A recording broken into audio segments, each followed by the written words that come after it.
Now let's talk about the most common solution here that a lot of trainers will push down your throat, and it's just trade something for your dog, right? You can just give them something of higher value, and then that will solve all these problems. Yes, it can work.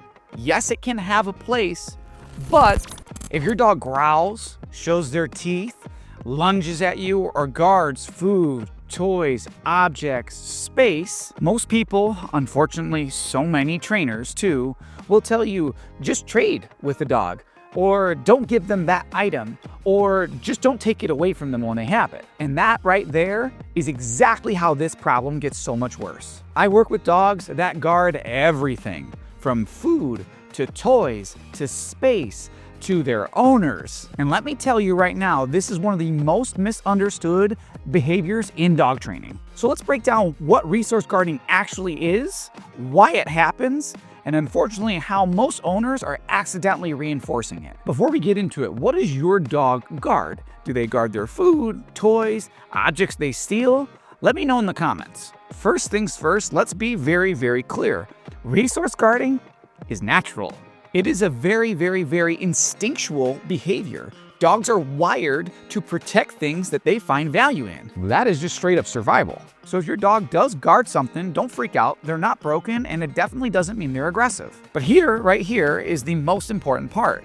Just because it's natural and instinctual does not mean we have to allow it. Jumping is natural. Digging is natural. Pulling is natural. Chasing is natural behavior for dogs. Just like with all those behaviors, we still have to teach our dogs how to live in our world. So what is resource guarding then, and where does it come from? Resource guarding is not random aggression. It's a learned strategy. Your dog has learned, maybe since as early as they were a puppy, that when I act like this, I keep what I have. When they growl, you back off. When they snap, you move away and create space. And when they bear down and they guard something, they get to keep it. And in every single one of those cases, their aggressive behavior is working. So the behavior, the resource guarding, is getting stronger. Now let me be abundantly clear here. Genetics and dog breed can absolutely play a role here. Some dogs are more predisposed to guarding tendencies. For example, a Cane Corso like my dog Booker are bred to guard and control resources and space. Or a dog like a German Shepherd who are naturally more aware, who are more controlling, and who are more willing to take ownership of space and resources as well. Now those traits matter, but let's be clear. Most resource guarding is not caused by genetics alone. In fact, some of the nastiest resource guarders I've ever worked with are like these little white floofy dogs that you would never expect to be capable of such behaviors. And that's because resource guarding is created and reinforced by a lack of leadership, a lack of structure, and a lack of consistent handling. So dogs of all shapes and sizes learn this is mine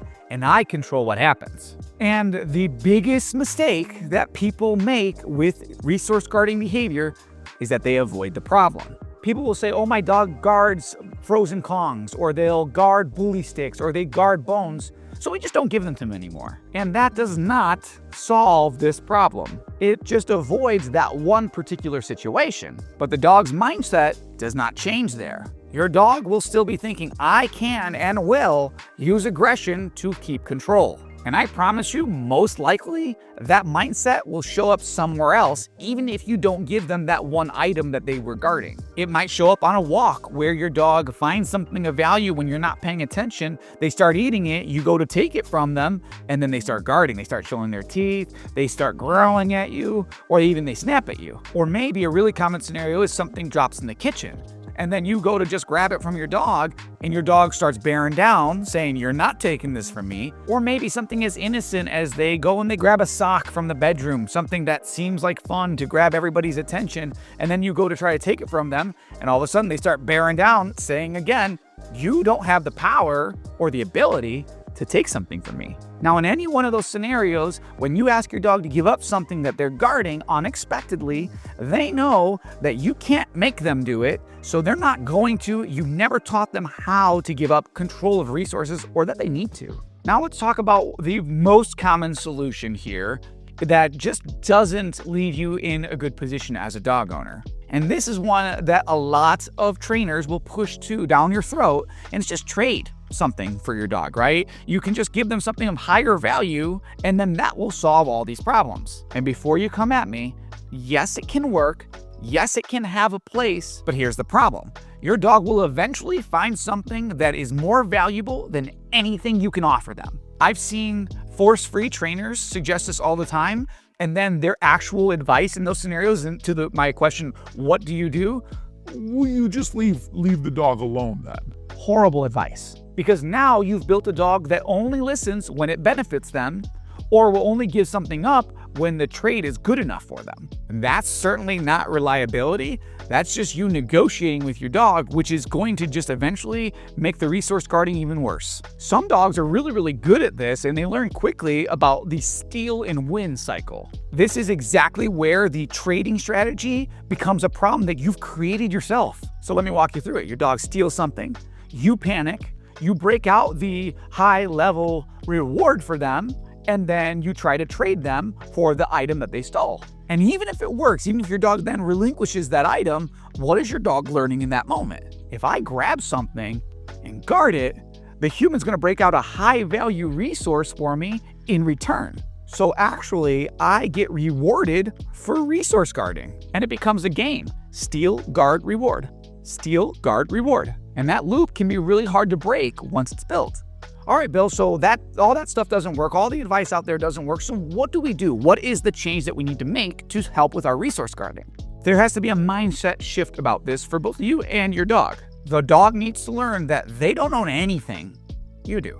Not through fear, not through dominance, not through alpha, not through chaos, not what I'm talking about. You can accomplish all of this by having structure, having clarity, having accountability, and most importantly, having consistency. Because right now, your dog believes this is mine and I decide what happens. And that's the root of the problem for this behavior that we call resource guarding. Now, this is the first video of a series of resource guarding videos that I'm going to make. So make sure you like this video, share it with somebody, and subscribe to the channel too to follow for more specific ways on how we're going to combat your dog's resource guarding. Let me leave you with this. Just remember, resource guarding does not go away on its own. It'll either stay the same or it will get worse and spread into other areas of your life, especially if your dog keeps winning. If their strategy of using aggressive behaviors such as growling, showing teeth, barking, lunging, or even biting and snapping at you, if that keeps working, they're going to keep doing it. So if your dog is guarding something, don't freak out. It's a very normal and instinctual behavior. They're not a bad dog and they're not even an aggressive dog. They are, though, a dog that has learned that something has worked for them.